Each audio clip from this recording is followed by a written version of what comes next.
Hello students, welcome to maths class. पिछले class में हमने सीखा कि how to solve word problem that is related to right answer और wrong answer type and how to reduce given equation into pair of linear equation form. Means दिए गए समीकरण को रैखिक समीकरण युग्म में कैसे बदला जा सकता है और उसे कैसे हल किया जा सकता है, ये आपने सीखा। Today we will continue the same topic, that is equations reducible to pair of linear equations, and we will take another topic also, and that is word problem or statement problem which is based on speed, distance and time. Okay, let's start our class. Last class में मैंने कुछ homeworks दिए थे आप लोगों को for practice, कुछ questions मैंने दिए थे. Let's check our answers. Okay बच्चों, प्रीवियस क्लास में मैंने जो होमवर्क दिए थे आपको और उसके बारे में मैंने बताया भी था, उसको हिंट भी दिए थे कि आपको कैसे करना है। मैंने सारे क्वेश्चंस के हिंट्स दिए थे, उसके आंसर्स आप चेक कर लीजिए। पहला क्वेश्चन नंबर 1 का second part of question number 1 question था 2/√x + 3/√y = 2 and 4/√x - 9/√y = -1, और इसके आंसर्स आपको मिला होगा x = 4 और y = 9। अब चेक कर लीजिए। नेक्स्ट वन, क्वेश्चन नंबर 1 का third part 4/x + 3y = 14 and 3/x - 4y = 23, और उनके आंसर्स हैं x = 1/5 मिला होगा और y = -2। Next question number 4 5/x - 1 + 1/y - 2 = 2 और 6/x - 1 - 3/y - 2 = 1। इसके आंसर्स जब आपने सॉल्व किए होंगे, ये मैंने आप लोगों को करवा दिया था, उसके आंसर्स मिलेंगे x = 4 एंड y = 5। चेक कर लीजिए। Next question number 5 7x - 2y/xy = 5, और second equation was 8x + 7y/xy, that is equals to 15, and answer is x = 1, y = 1. Clear? Next one, question number 6 6x + 3y = 6xy, 2x + 4y = 5xy, और इसके answers हैं x = 1, y = 2। आप इसका एक screenshot ले सकते हो। Okay, next we'll continue the same exercise by taking 8th part of question number 1. Okay, थोड़ा डिफरेंट टाइप है ये, that is 1/3x + y plus 1/3x - y = 3/4, and the next equation is 1/2 3x + y minus 1/2 into 3x - y = -1/8। इसे आप कैसे करोगे? इससे पहले आपने जो किया था वो डिफरेंट टाइप था, ये एक नेक्स्ट टाइप ही है, बिल्कुल वैसे ही है। क्वेश्चन ये है, सेम क्वेश्चन है, solve for x and y, solve for x and y। Okay, हम अपना सॉल्यूशन स्टार्ट करते हैं। इस इक्वेशंस को हम ऐसे ही लिखेंगे, क्योंकि यहाँ पे देखिए 3x + y 1/3x + y, तो ये बिल्कुल इसको चेंज करने की जरूरत नहीं है। तो 3x + y plus 1/3x - y = 3/4, इसमें कोई प्रॉब्लम नहीं है आपको। लेकिन यहाँ पर देखिए, इसको हम लिखेंगे 1/2 into 1/3x + y। यहाँ पे बहुत बच्चे गलत करते हैं, इसको बहुत बच्चे क्या करते हैं, ऐसे लिखते हैं 2 1/3x + y। ये कंप्लीटली रॉन्ग है, क्योंकि 1/2 1 मतलब 1 into 1, अब इसको सेपरेट ऐसे ही कर सकते हो। क्लियर? ओके, अब हम जाएंगे second one. Second term is minus, it is also 1/2 into 1/3x - y = -1/8.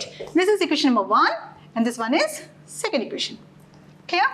अब यहाँ पे देखिए 1/3x + y, यहाँ पर भी वही चीज है, ये दोनों सेम है, तो हम लोग मान लेंगे, let us put instead of this one we will substitute a, that means let us put 1/3x + y = a. We will substitute the value of this as a a, यहाँ पे हम a डालेंगे, okay, and 1 by 3x minus y as b.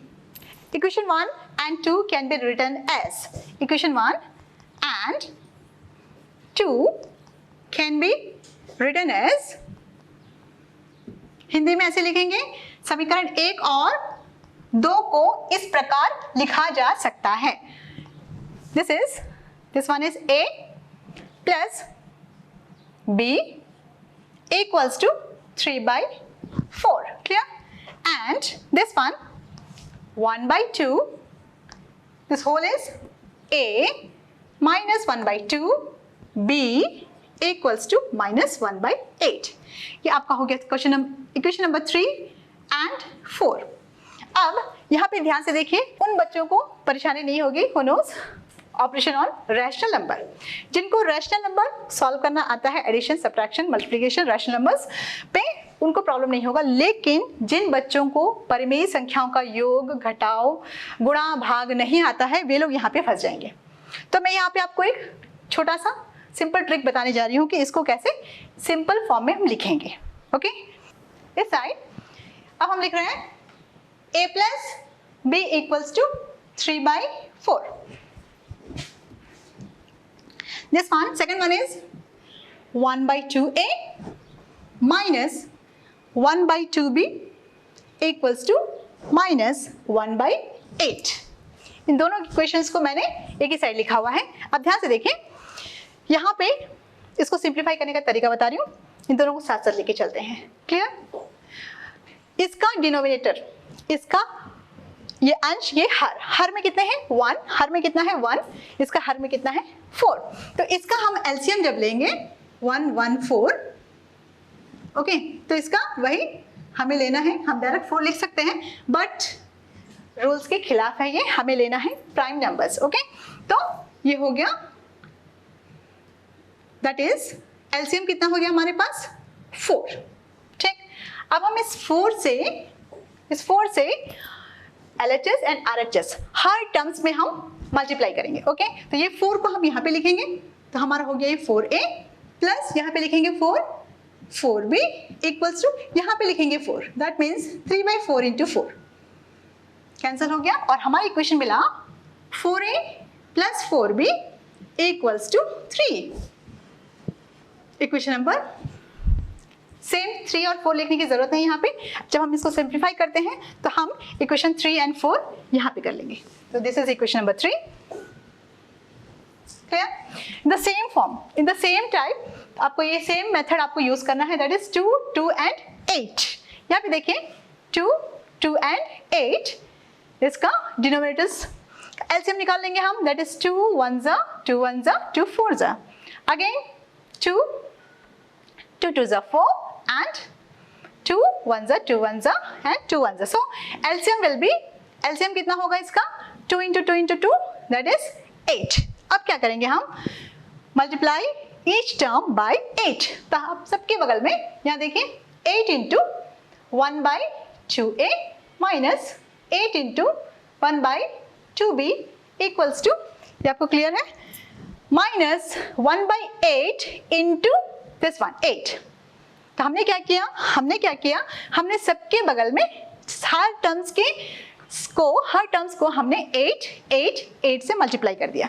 तो हमें मिला कितना, यहाँ पे देखिए 4 2 1 जा 2 2 4 जा, तो हमारा इक्वेशन मिल गया हमें, linear equation 4a minus 4b equals to minus 1. This is equation number 4. Now you already know how to solve this linear equation in 2 variables. हमें 2 variables मिल गए, okay? Equation 3 and equation 4.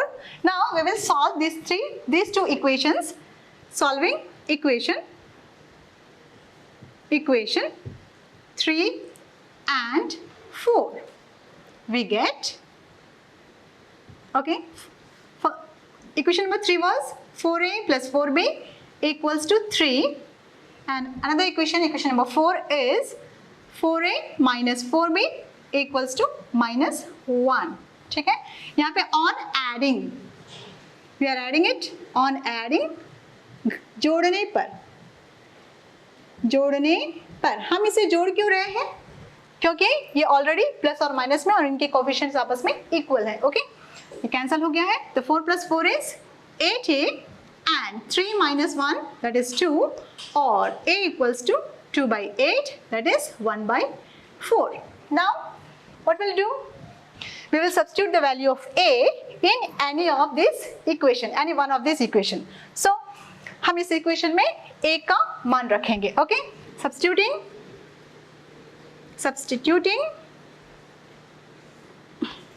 the value of a in equation 3. Equation 3 is 4a plus 4b equals to 3. This is the equation 3rd. Okay, 4a, what is the value of a? A is 1/4 plus 4b equals to 3.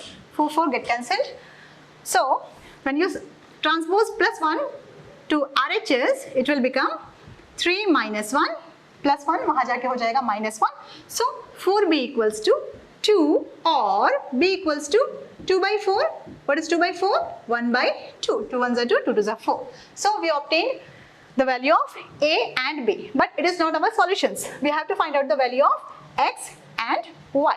Okay, just take a screenshot. Okay, now we will move to the next step. हमें मिला values, a की values milli 1/4 and b की values थी 1/2. But a हमने क्या माना था? 1/3x + y.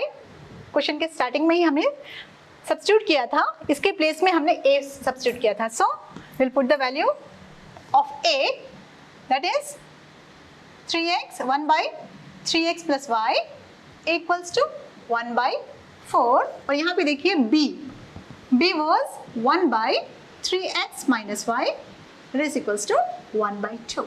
Okay, इसको जब आप क्रॉस करोगे, क्रॉस मल्टीप्लिकेशन करोगे तो मिलेगा आपको 3x और 3x + y. 3x + y को 1 से करोगे वही चीज, 1 × 4 that is 4. This is equation number 5. And here 3x cross कीजिए, 3x - y equals to 2 1s are 2. This is equation number 6. Again you obtained linear equation 2 variables, but यहाँ पे variables क्या है? x and y है. बस अभी हमें 5 and 6 को सॉल्व करने से बस है. तो हम करेंगे solving equation 5 and 6. We get equation 5 is 3x + y equals to 4 and 6 one is 3x - y equals to 2. On adding again, because +5 and -5 will get cancelled. So 3 + 3 is 6, 4 + 2 6, or x equals to 6/6. Or what is the value of x? X is 1, and we substitute the value of x in any one of these equation 5 or 6. तो हम substitute करेंगे x equals to 1 in equation 5. What will we get? We will get, this is 3x + y equals to 4. What is the value of x? X is 1. So 3 × 1 plus y equals to 4, or y equals to 3 1s are 3. ये इस तरफ जाएगा तो हो जाएगा minus, तो y हो गया y equals to 1. So our answer is x equals to 1 and y equals to 1. Clear? हमारे ये आंसर हो गया है. इसको हम वेरीफाई कर सकते हैं. इक्वेशंस में हम इसके वैल्यूज पुट अप करके देख सकते हैं LHS और RHS आपस में इक्वल है कि नहीं. आप अपना वेरीफाई कर सकते हैं. ओके, ये क्लियर हो चुका है.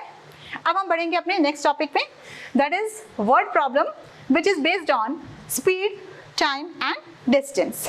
Okay, now we will move to the next topic, and the topic is word problem or statement problem that is based on speed, time and distance. Okay, now I'm going to read a question that is from your textbook, example 19. पहले हम questions पढ़ते हैं, उसके बाद हम इसके बारे में डिस्कस करेंगे कि ये है क्या. Okay, now the question is, A boat goes 30 kilometre upstream and 44 kilometre downstream in 10 hours.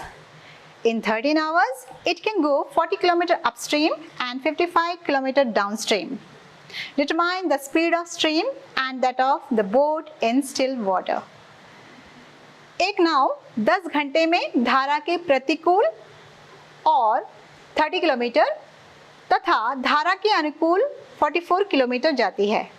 10 घंटे में वह 40 किलोमीटर धारा के प्रतिकूल एवं 55 किलोमीटर धारा के अनुकूल जाती है. धारा की चाल तथा नाव की स्थिर पानी में चाल ज्ञात कीजिए. ओके, इस क्वेश्चन में आपने देखा होगा कुछ कुछ टर्म्स आपको मिला होगा, अपस्ट्रीम, डाउनस्ट्रीम.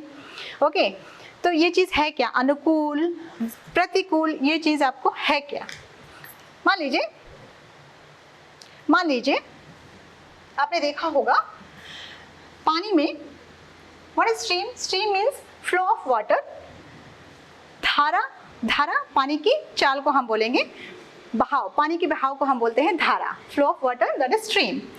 पानी है, आपने देखा होगा पानी में जहाज या नाव, बोट, ओके, जा रही है.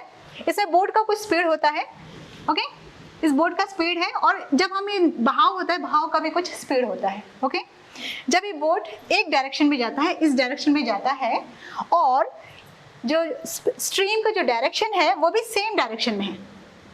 ओके, आपने लो टाइड और हाई टाइड के बारे में सुना होगा. पानी जो है बहती है. ओके, तो इसका डायरेक्शंस, यहाँ पे देखिए बोट जा रहा है आपका इस तरफ, और पानी का जो बहाव है ये भी इस तरफ है. तो अब बताइए, क्या बता सकते हैं कि इसमें स्पीड, बोट की स्पीड ज्यादा होगी या कम होगी? मान लीजिए इसका स्पीड है 10 किलोमीटर पर आवर बोट का.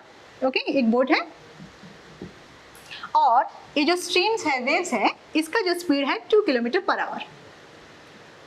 ओके, अब आप इजीली बता सकते हैं कि बोट भी इस तरफ जा रही है, पानी का जो डायरेक्शन है वो भी इस तरफ है.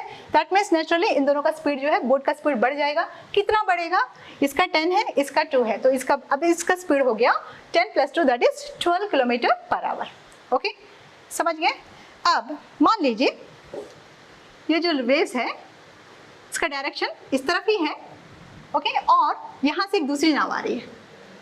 ओके, ये दूसरी नाव आ रही है इस तरफ, इसका डायरेक्शन इस तरफ है. ओके, इसका स्पीड भी वही था, सोच लीजिए. बोट की स्पीड थी 10 किलोमीटर पर आवर, और इस पानी का जो स्पीड है वो कितना है? 2 किलोमीटर पर आवर.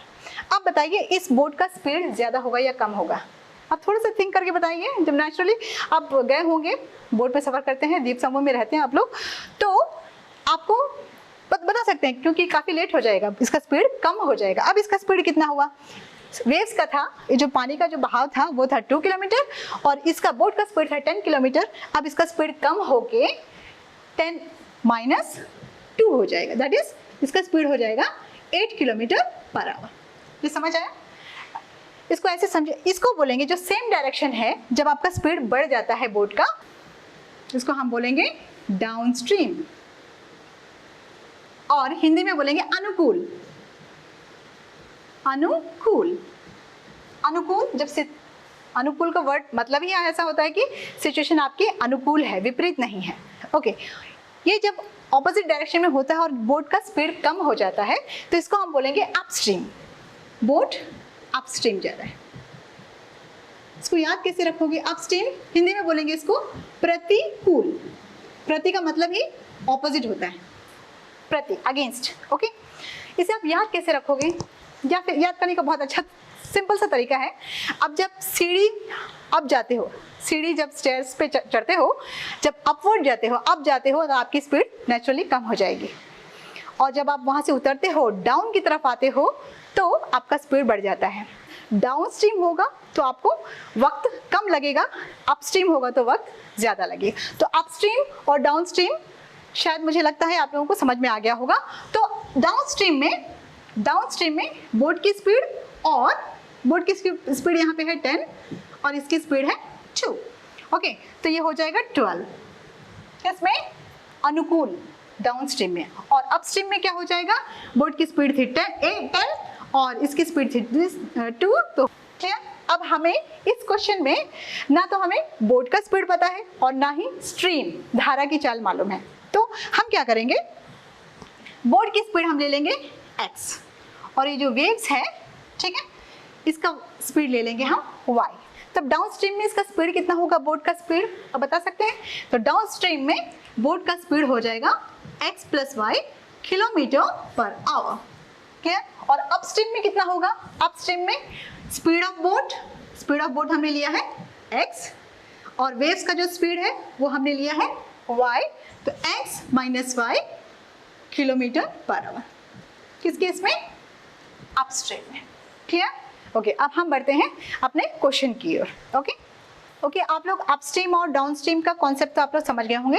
अब क्वेश्चंस रीड करिए, दोबारा से क्वेश्चन रीड करिए आप, स्क्रीन पे आपके क्वेश्चंस है। ए boat goes 30 kilometre upstream and 44 kilometre downstream in 10 hours. Okay, question आपने रीड कर लिया, तो उसमें है boat find the end determine the speed of stream and that of boat. तो बोट और स्ट्रीम हमेशा याद रखिए, बोट की स्पीड हमेशा स्ट्रीम से ज्यादा होगी, धारा की चाल कम होगी, बोट की स्पीड ज्यादा होगी। ओके, तो हम ले लेंगे let the speed of boat in still water, यहाँ पे स्टिल वाटर लिखा हुआ है, equals to x kilometre. Still water क्यों बस के लिए नहीं लिखता है कि ये बस गोज इतना kilometre in still road, because road जो है मूव नहीं कर रहा है, बट पानी जो है पानी में मूवमेंट हो रहा है। ओके, सो इन स्टिल वाटर, रुका हुआ पानी में बोट का स्पीड कितना है, हमने माना है x। Okay, and next one जो अननोन क्वांटिटी है, that is speed of stream equals to y kilometre, धारा की चाल। ओके, मान लिया स्थिर पानी में नाव की चाल x और धारा की चाल y है। अब हमारा फर्स्ट केस, पहली जो कंडीशंस है, केस 1 स्थिति 1। ओके, फर्स्ट लाइन में ही आपका छुपा हुआ है। अब इसको समझाने के लिए मैं समझा देती हूँ कि boat goes 30 kilometre upstream and 44 kilometre downstream in 10 hours. आपको ये स्टेटमेंट लिखने की जरूरत नहीं है, बस आप लोगों को समझाने के लिए मैंने ये लिखा है। ओके, अब हम इसको दो पार्ट में कर लेंगे। फर्स्ट वन, हमेशा लिखना शुरू में डाउनस्ट्रीम। डाउनस्ट्रीम, शुरू में डाउनस्ट्रीम क्यों लिखना है वो भी बता दूंगी आपको, डाउनस्ट्रीम, और यहाँ पे अपस्ट्रीम। अपस्ट्रीम मीन्स प्रतिकूल और डाउनस्ट्रीम मीन्स अनुकूल। सबसे पहले हम स्पीड ऑफ बोट ले लेते हैं। Speed of boat, speed of boat, नाव की चाल। डाउनस्ट्रीम हमेशा शुरू में लिखेंगे, उसके बाद हम लिखेंगे अपस्ट्रीम, आपको प्रॉब्लम नहीं होगा, ठीक है। ओके, तो speed of boat in downstream, downstream में क्या होगा, दोनों का डायरेक्शन सेम है, दोनों का डायरेक्शन सेम है, मींस दोनों को हमें प्लस करना है। किस किस को, बोट की स्पीड एंड स्ट्रीम का जो धारा की चाल है, दोनों को प्लस करेंगे हम, that is x plus y kilometre per hour. ये क्लियर है आपको? तो स्पीड ऑफ बोट हो गई x plus y in case of downstream. Upstream में क्या होगा, अपस्ट्रीम में डायरेक्शंस कैसे हैं आपके, बोट यहाँ जा रहा है और स्ट्रीम इस तरफ जा रहा है, तो आपका स्पीड ऑफ बोट हो जाएगा, स्पीड ऑफ बोट इसमें कम हो जाएगा, माइनस हो जाएगा, x minus y kilometre per hour. नाव की चाल, इस पे थोड़ा ध्यान दीजिएगा क्योंकि बहुत इंपॉर्टेंट क्वेश्चन है, हमेशा पूछा जाता है बोर्ड पे, बोर्ड एग्जाम्स पे। ओके, ये इससे हम दिखाते हैं स्पीड। एक काम करते हैं, हम स्पीड को हम दिखाएंगे हम S से, क्योंकि ये पहला है डाउनस्ट्रीम है, तो डाउनस्ट्रीम के बारे में हम करेंगे तो ये S1 स्पीड 1 और ये हो गया स्पीड 2। क्लियर? नेक्स्ट यहाँ पे देखिए, ध्यान दीजिए, यहाँ पे 30 kilometre upstream and 44 kilometre downstream. What is it? 44 kilometre क्या है, ये distance travelled by the boat, that means it is distance. Clear?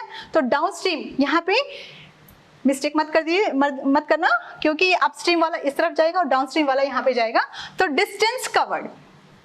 Okay, distance covered by boat. Distance को हम दिखाएंगे d से, क्योंकि डाउनस्ट्रीम क्या है तो d1 equals to how much 44 kilometre. Distance को हम लिखेंगे तय की गई दूरी, दूरी 44 किलोमीटर। और यहां पे distance covered, covered D2।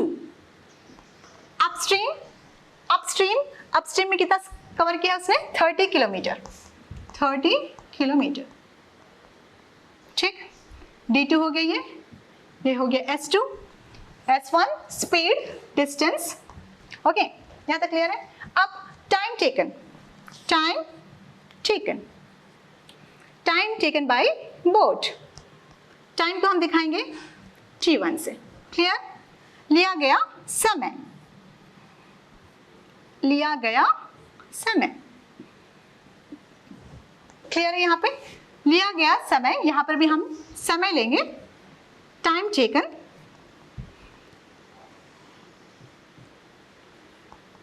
That is T, और ये सेकंड वाला है अपस्ट्रीम के बारे में बात कर रहे हैं हम, T2। यहाँ पे हम लोग किस लिए गए, थोड़े से हम साइंस पे आते हैं। साइंस पे आपने सुना होगा, अभी हम यहाँ पे स्पीड की बात कर रहे हैं, स्पीड चाल के बारे में बात कर रहे हैं। तो स्पीड इक्वल्स टू आपने साइंस में पढ़ा होगा distance travelled by time taken. Clear, distance travelled by time taken. और टाइम इक्वल्स टू, चलिए इसको क्रॉस करते हैं और इसको दिखाते हैं एस इक्वल्स, सॉरी, और इसको हम ऐसे दिखा सकते हैं S equals to D by T और T equals to D by S. ये क्लियर हो गया आपको। तो time equals to distance travelled by speed. Clear. अब यहाँ पे T1 में देखिए, T1 में ये क्लियर हो गया आपको। तो हमारा T1 हो गया d by S, d by S. Okay,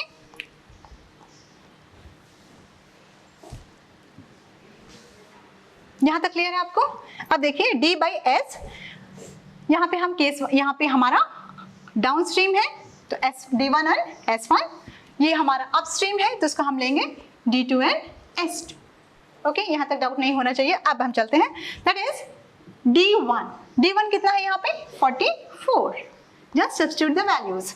S1 speed of boat in downstream is x plus y, clear, and here D2 is 30 by S2 speed of boat in upstream, प्रतिकूल में इसकी चाल हो गई x minus y। ओके, अब question ध्यान से देखिए। Would goes now 30 kilometre upstream जाता है, ओके, प्रतिकूल जाता है। 44 किलोमीटर डाउनस्ट्रीम अनुकूल दिशा में जाता है इन 10 आवर्स। टोटल टाइम कितना लिया उसने जाने में, ठीक है, डाउनस्ट्रीम जाने में, अपस्ट्रीम में आने में उसने टोटल टाइम लिया है 10 hours. That is T1 plus T2 equals to 10. What is T1? T1 क्या है? तो T1 is, this is T1, 44 by x plus y plus T2 is 30 by x minus y equals to 10, and this is equation number 1. यहाँ तक आपको clear हो गया एकदम। Equation number 1 कैसे मिला? ओके, बिल्कुल सेम चीज you have to repeat for the second case also. Clear. Now we will come to the second case. Second case, उसमें भी बिल्कुल हम निकालेंगे speed, distance and time. Okay, speed, distance and time बिल्कुल downstream and upstream की तरह। Okay, now case 2 ये हो गया होगा। अगर आप लिख नहीं पा रहे हैं, नोट नहीं कर पा रहे हैं तो इसका एक स्क्रीनशॉट ले लीजिएगा। केस 2 में देखिए, boat goes 40 kilometre upstream, 40 kilometre प्रतिकूल और 55 किलोमीटर डाउनस्ट्रीम अनुकूल जाता है इन 13 आवर्स, 13 घंटे में। बोट इतना किलोमीटर जा रहा है। ओके, सेम हमें दो कॉलम्स बनाने हैं, ठीक, डाउन स्ट्रीम और एंड अपस्ट्रीम। तो डाउन स्ट्रीम में आपको पता है स्पीड ऑफ बोट कितना होगा, डाउन स्ट्रीम में प्लस ही होगा, speed of boat plus speed of stream और किलोमीटर पर आवर, और अपस्ट्रीम में कितना होगा, x minus y kilometre per hour. यहां तक आपको कोई डाउट नहीं होना चाहिए। Okay, next one, distance covered और distance travelled by boat that is d1, किसमें, डाउन स्ट्रीम में। अब डाउन स्ट्रीम में देखिए, अनुकूल में देखिए डाउन स्ट्रीम में कितना जा रहा है, 55 किलोमीटर, तो ये हो गया 55 kilometre.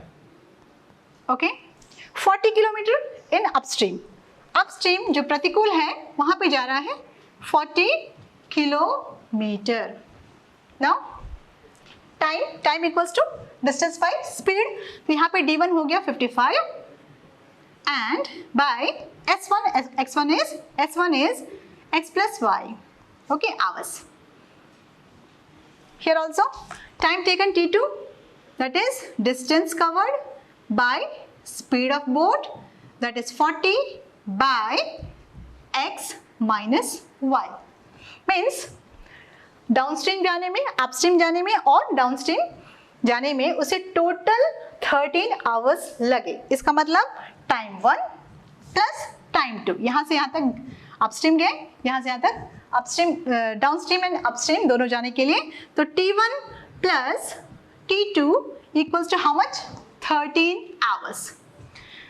Substitute the value of T1. T1 is that is time taken. T1 is 55 by x plus y, ये दिख रहा है आपको, 55 by x plus y plus T2 is 40 by x minus y equals to 13. This is equation number 2. First one was, मैंने यहाँ लिखा है जो हमें फर्स्ट केस में मिला था, 44 by x plus y plus 30 by x minus y equals to 10, और सेकंड इक्वेशन हमें मिला है दिस वन। अब इन दोनों इक्वेशन को हमको सॉल्व करना है। इससे जस्ट पहले हमने जो सॉल्व किया था बिल्कुल यही मेथड था, अब आपको वही मेथड फॉलो करने हैं। आप इसका एक स्क्रीनशॉट ले सकते हैं।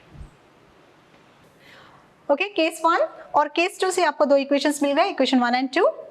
अब इसको हम रिड्यूस करेंगे in pair of linear equations bye substituting a in place of 1 by x plus y and b in place of 1 by x minus y.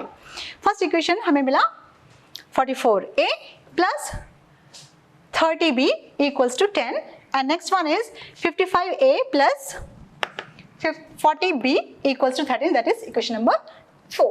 Okay, अब हम इसको इक्वेट करेंगे, कोफिशिएंट्स इक्वेट कैसे करेंगे, अगर ये 55 को अगर हम सबसे मल्टीप्लाई करने जाएंगे तो काफ़ी बड़ा नंबर आ जाएगा, उसी तरह 44 को भी इस पूरे से मल्टीप्लाई करेंगे तो काफ़ी बड़ा नंबर आ जाएगा। तो हम क्या करेंगे, यहाँ पे देखेंगे ये 3 है और ये 4 है, 30 एंड 40, तो इसको अगर हम 4 से मल्टीप्लाई करते हैं तो हमको मिलेगा 120, इसको इससे मल्टीप्लाई करते हैं 3 को तो 120 मिल जाएगा। क्लियर, तो हम क्या करेंगे, इस पूरे इक्वेशन को 4 से मल्टीप्लाई करेंगे, ओनली दिस 4 से मल्टीप्लाई किया और इस पूरे को इक्वेशन नंबर 3 को 3 से मल्टीप्लाई किया, तो हमें मिला 176a plus 120b equals to 40। Okay, 4 से मल्टीप्लाई किया, जब इसको 3 से मल्टीप्लाई किया 55 into 3 165a plus 120b equals to 39। Okay, अब इसको हमने सब्ट्रैक्ट किया, बिकॉज दोनों का सिंबल सेम था तो हमने इसका साइन चेंज किया, इन दोनों को माइनस किए तो हमें मिला 11b, कैंसिल हो गया, 40 minus 39 that is 1, so we obtain the value of a that is 1 by 11. Clear? Okay, from equation 1, the way substitute the value of a in any one of this equation. In this case, I have put the value in equation 3. Okay, the equation 3, sorry, from equation 3, 44a plus 30b equals to 10. तो 44a, तो a का value हमने डाला है 1 by 11 plus 30b equals to 10, 11 4 is 44, 4 को हमने उस तरफ ट्रांसपोज किया राइट साइड पे, तो 10 minus 4 is 6 and 30b, तो b हो गया 6 by 30, that is 1 by 5. Now you obtain the value of a and b. A is 1 by 11, b is 1 by 5. Now what is a here? A is 1 by x plus y equals to 1 by 11. B is 1 by x minus y equals to 1 by 5. Okay अब इससे हमें दूसरा equations मिल गया para, इसमें देखिए x y variables हैं और इसमें भी x y वेरिएबल्स हैं, तो हमें एक पैर मिल गया है, इसको हम सॉल्व करेंगे तो 11 एंड x प्लस वाई, तो हमें मिला x plus y equals to 11 और ये इक्वेशन मिला हमें x minus y equals to 5 यहाँ से। क्लियर? ओके, इन दोनों को भी हम सॉल्व करेंगे। सॉल्व करना बहुत ही सिंपल है, आपको आता है। तो इन दोनों को हमने सॉल्व किया, इसको और एडिंग, इसको हमने ऐड किया तो कैंसिल हो गया है, तो 1 plus 1 2x equals to 11 plus 5 that is 16, तो 16 बाई 2 दैट इज 8। तो x का वैल्यू मिल गया हमें 8। अब x की वैल्यू हम इन दोनों में से किसी एक इक्वेशन पे लगाएंगे, 5 में या फिर 6 में। ओके तो हमने इसमें लगाया है सब्स्टिट्यूटिंग द वैल्यू x का, x इक्वल्स टू 8 समीकरण 5 में प्रतिस्थापित करने पर, आप ऐसे लिख सकते हो। ओके हिंदी मीडियम वाले, इक्वेशन 5 हमें मिला है this one, x plus y equals to 11। तो x किस प्लेस पे हमने रखा है 8, तो 8 प्लस वाई इक्वल्स टू 11 और 8 को ट्रांसपोज किया राइट साइड में, तो 11 माइनस 8, तो y equals to 11 minus 8, we obtain 3। Now speed of boat हमने क्या माना था x, so speed of boat in still water is x. What is the value of x? That is 8. So speed of boat is 8 kilometre per our. Clear है? 8 दिख रहा है आपको, this is 8 kilometre per our. And हमने माना था y था धारा की चाल या फिर स्पीड ऑफ स्ट्रीम, तो speed of stream equals to y हमें मिला है 3, तो y equals to speed of stream equals to 3 kilometre per hour. इससे रिलेटेड क्वेश्चंस मैं आपको दूंगी जो आप अपने स्क्रीन पे देख सकते हैं, प्रैक्टिस क्वेश्चंस हैं, आप इसे नोट कर लीजिएगा। फर्स्ट क्वेश्चन है, the first one is a boat goes 60 kilometre upstream and 24 kilometre downstream in 6 hours. In 6 hours, it can go 12 kilometer upstream and 36 kilometer downstream. Determine the speed of stream and that of the boat in still water. एक नाव 6 घंटे में धारा के प्रतिकूल 16 kilometre और धारा के अनुकूल 24 किलोमीटर जाती है। 6 घंटे में वह 12 किलोमीटर धारा के प्रतिकूल और 36 किलोमीटर धारा के अनुकूल जाती है। धारा की चाल तथा नाव की स्थिर पानी में चाल ज्ञात कीजिए। Second question, A boat goes 25 kilometre upstream and 33 kilometre downstream in 8 hours. In 15 hours, it can go 40 kilometer upstream and 77 kilometer downstream. Find the speed of stream and that of boat in still water. एक नाव 8 घंटे में धारा के प्रतिकूल 25 kilometre तथा धारा के अनुकूल 33 किलोमीटर जाती है। 15 घंटे में वह धारा के प्रतिकूल 40 किलोमीटर और धारा के अनुकूल 77 किलोमीटर जाती है। धारा की चाल तथा नाव की स्थिर पानी में चाल ज्ञात कीजिए।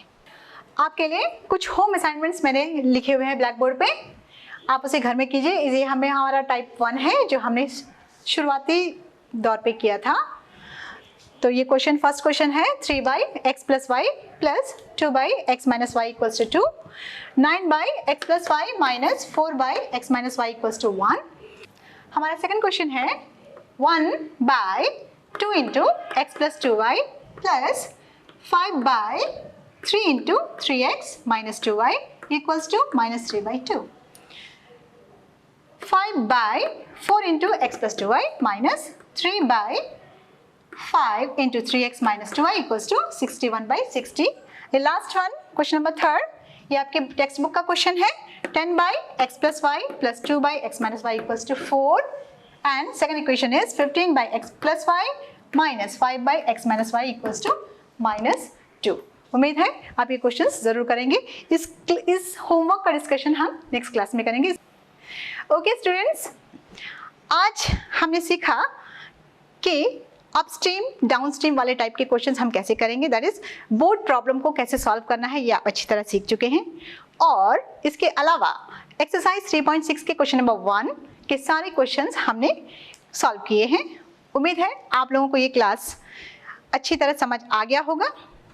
आज के लिए इतना ही, हम नेक्स्ट क्लास में फिर अलग टॉपिक के साथ मिलेंगे। तब तक अपना ध्यान रखें, स्वस्थ रहें, सुरक्षित रहें। Thank you.